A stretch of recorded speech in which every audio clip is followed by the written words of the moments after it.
the greatest congressman in the United States Congress, Congressman Glenn Ivey. Yes, ma'am.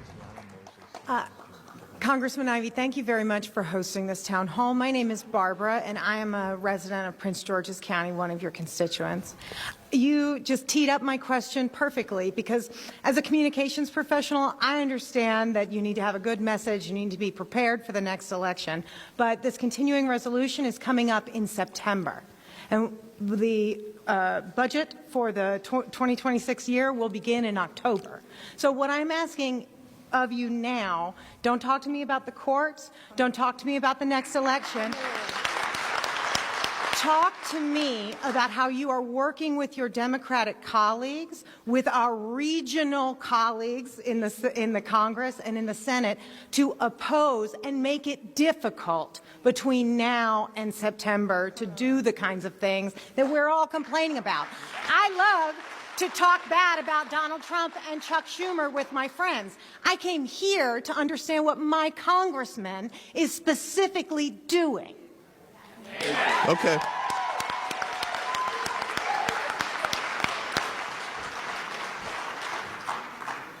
Well, before we get to September, actually, we've got the budget resolution coming up.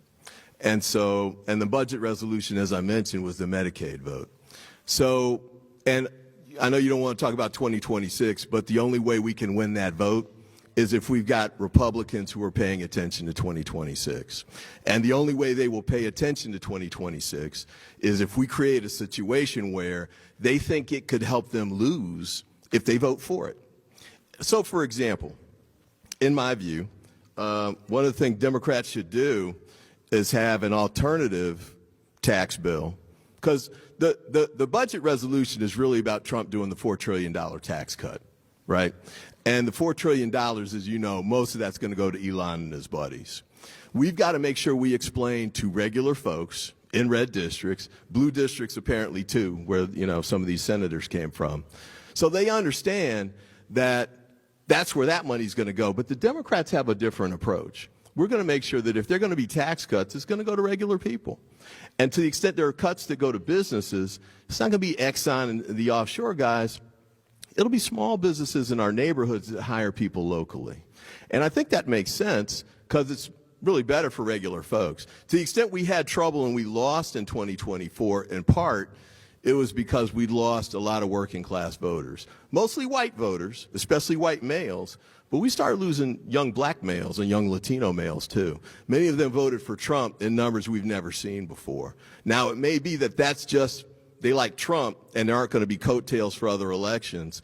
But we've got to make sure we start reaching out to them, too. We can't just assume that black voters are always going to turn up and save the Democratic Party in every election cycle. We've got to earn them, too. So it's connected to 2026, but we've got to make sure that we win the voters now, because if we don't win them now, we're not going to win in 2026. Let me say, I'll give you an example. I just did. It was very vague. Okay, it was vague? Okay.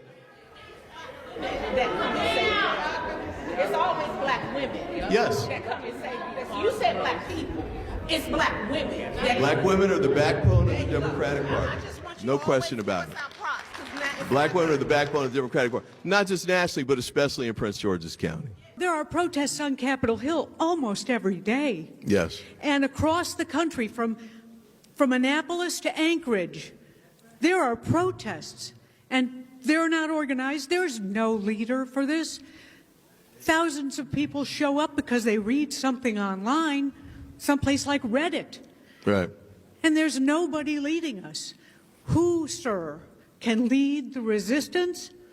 Who, sir, can maybe organize a march on Washington and peacefully,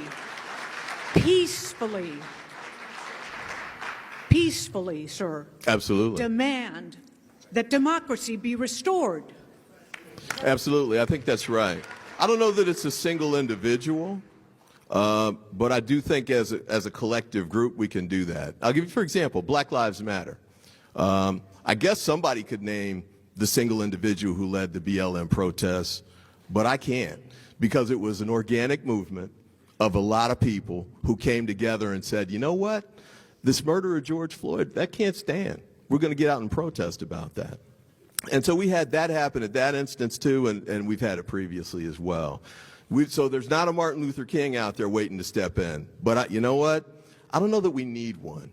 If we can actually just pull our forces together and start working together on this, and it's starting to grow. You saw the boycotts that happened with respect to some of the companies. Okay, there you go. There you go. I think that's going to help. The protests that you mentioned that are going on in Washington every day or frequently, and I've been part of those, and it makes sense to have them. Chris has been going too. The key is, though, we need them to grow.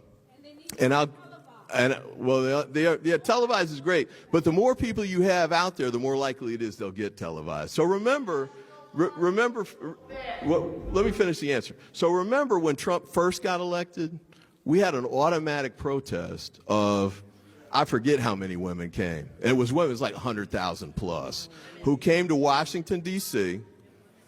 and led a protest that had a very good impact. It helped to really shape the beginning part of his administration. We've got to build it back to it so it gets to that point. Yes, ma'am. Go to indivisible. Go to indivisible. Put together a protest on the Capitol lawn last week, organized us by our congressperson from throughout the area, and we went and sat down with Representative Ivey for 25 minutes. Fetterman was there too. Well, we appreciate Indivisible. That's against you. Appreciate y'all coming. We'll do turns again, but thank you, Indivisible, for the great work that you're doing. I do appreciate it.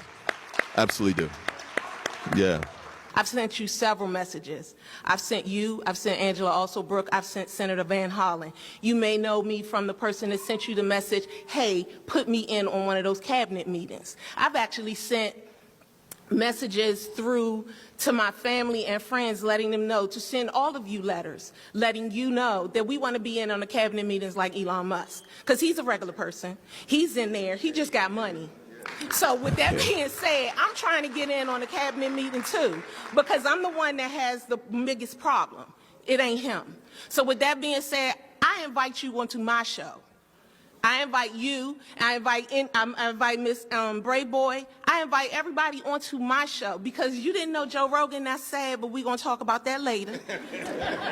I appreciate it. But School I want me. you to be on, School I me want on you that. to be on my show, Yeah. and I need y'all to do that, because y'all need to stop acting like you don't know who we are, because that's what you just did when you said that. Okay. You literally said you didn't know who we were.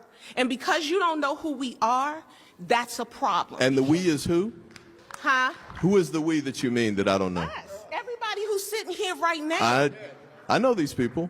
Not necessarily. Yeah. You didn't even know who Joe Rogan was, and you don't know Joe who Rogan's not here. I don't represent Joe Rogan. But it's not about Joe Rogan. It's about the name itself. Okay. You don't know anything about a podcast. And as a Democrat senator who's representing all of these people, you don't know how to reach them. So therefore, you don't know us. All right. Well, I'll say this and I'll move on. I appreciate all of you all coming out. Somehow they got the message to come tonight. Congressman, my name is John. I live in North Prince George's County, the best county in America, but also a county that is hurting because the backbone of our community, as you know, is people who are career federal officials. And I will tell you something, career federal officials overwhelmingly feel abandoned by their Democratic representatives and senators. Congressman, I cannot sufficiently emphasize this to you. The message that was sent by Democrats in Congress with the CR catastrophe was clear. It's not that you're in the minority. It's that you aren't even working together on a shared strategy. And that is failure. So to be clear, Congressman, the message you should clearly take to your colleagues from your constituents is this. We are not interested in hearing that you are in the minority. We know that. We want you to show some of the backbone and strategic brilliance that Mitch McConnell would have in the minority. Right. We want you to show fight. and you are not fighting. We are on the front lines, and you are talking about 2026. Democrats should win in 2026, but those Democrats may need to be the people who beat incumbents in primaries for being too passive now. If you want airtime, be disruptive. And you voted correctly on the CR. Please take the message to your colleagues. We must primary those who are against us, and we feel that Democrats in Congress are against us. This must change, Congressman. This must change. Yeah, I agree. And then flip. He just asked me about this. He just asked me about that. I'm going to answer his question. I'm going to answer his question. I'm going to answer his question. You'll get a turn. You will get a turn, but it's not your turn. It's his turn. I'm going to answer his question, okay? I'm going to answer his question. I'm going to answer his question. I'm going to answer his question. You're not going to get me upset. I'm going to answer his question. I'm going to answer. You can stand here and yell as long as you want, but I'm going to answer his question because everybody in here wanted to hear the answer, and they have the right. They have the right. They have the right to ask. They have the right to ask questions. They have the right to ask questions. They have the right to ask questions. They have the right to ask questions too.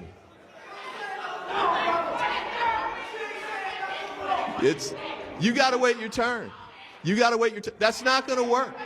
That's not going to work. That is not going to work. That is not going to work. I'm going to answer his question. That's not going to work. That's not going to work. It's not going to work. You can stand there and yell as long as you want. It's not going to work. I'm going to answer that question. I'm going to answer that question. I'm going to answer that question. I'm going to answer that question. If you want to ask a question, come get in line. If you want to ask a question, come get in line. If you, okay.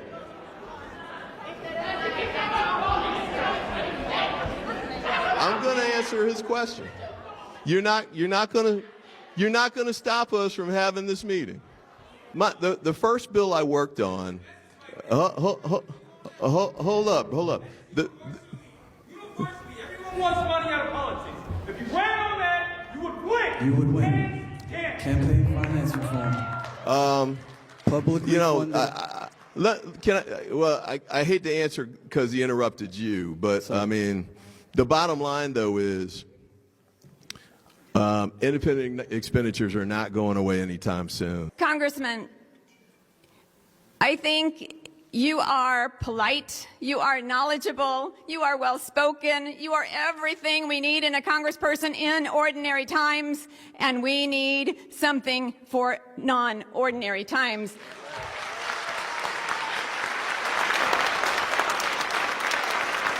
Senator Van Hollen didn't just vote no, he voted hell no, right? That's what we need to see. We need to see hell no. And thank you for being polite with us. But when it comes to fighting these fights, we need you to be a little bit less polite, a little bit more hell no instead of a little bit no. Fair enough. And there may be a time when you and other congresspeople need to do civil disobedience. You need to be arrested. Sure. And I will go with you. I will stand next to you and be arrested. These are the times we are in.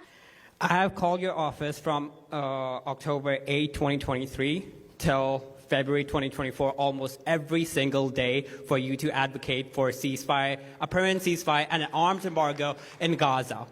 And all I heard were excuses from your office that supporting something like this is anti-Semitic. I have Jewish friends. No, you didn't hear that from my office. I have emails. You did not hear that from my office. Emails.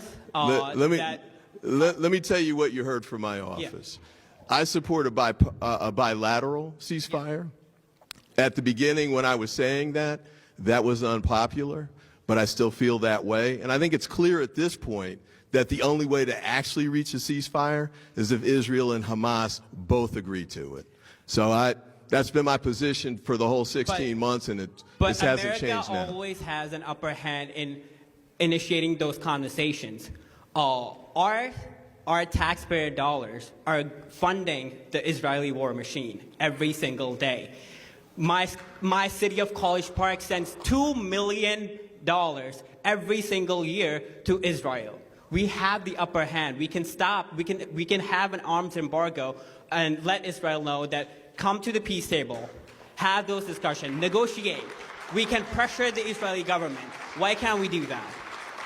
Well, Never in the last 8 years I thought I would agree with Marjorie Taylor, but last night she tweeted that she wants to see ceasefire. That this is not our war. This is not our war. Okay.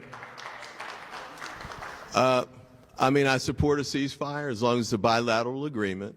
As far as sending no weapons to Israel, I do not support that. Fair enough. Are you going to continue taking AIPAC money?